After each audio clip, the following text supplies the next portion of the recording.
you're impressed with how opposite phenomena complement each other. As it says, there's no joy like the joy of the resolution of doubts. No greater joy than that. We're completely opposite things that are completely unrelated, and you can explode, and they pick your mind and heart, and suddenly, solution. That's harmony. Yeah, but specifically, it becomes revealed and is felt and influences us because you feel how much these things contradict one another and how in nature suddenly it all comes out perfect. Now this dry thorn awakens these things in me even though that I'm not aware of it without you being aware of it. How does it work? Because in the past you came from that very thorn. You belong to the same system. And the fact that you look at it in this simple way, it awakens part of your systems, which are on the vegetative level, and then you're included with that system, and you feel its perfection. And maybe it also reminds you something about your grandmother, and I don't know what. Not necessarily the thorn, it's just an example. Any detail. When I moved to the city of Petah Tikva, originally I grew up on a farm. So I bought my house next to a park to see some green outside my window. So on my way back home, I have to go through the park. So whenever I have 30 seconds, I find a place that's a bit darker inside the park, and then I look at the sky.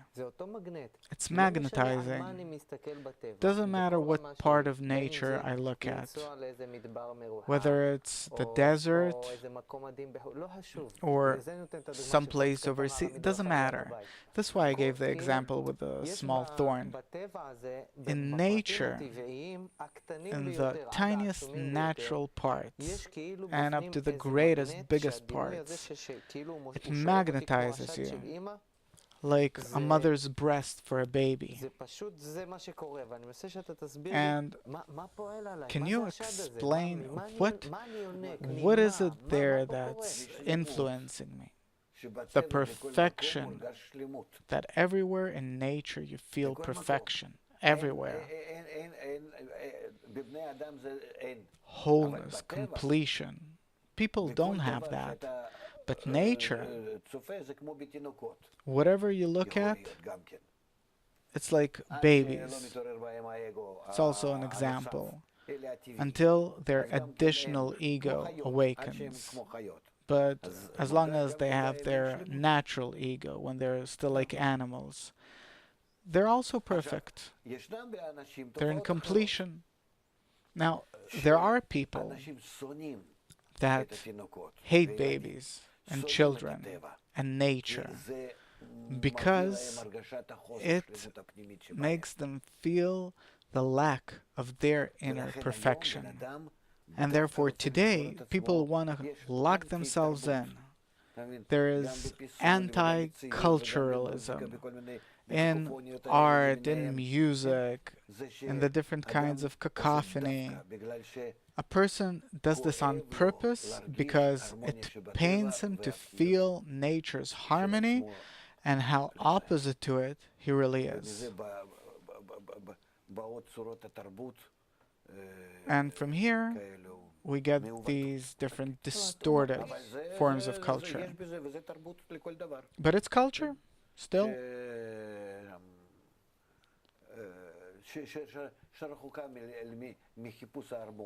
That's far from searching for harmony.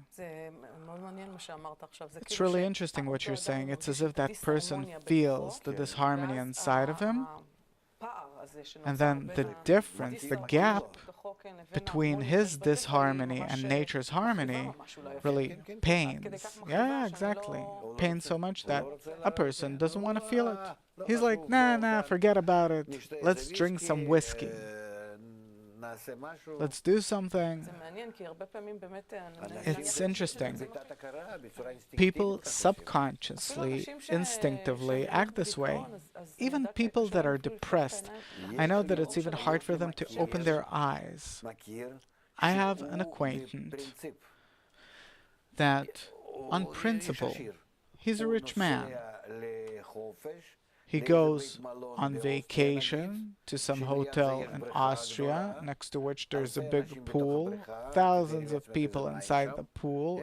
Imagine the kind of water that you have there, even though that it's 5 stars and so on.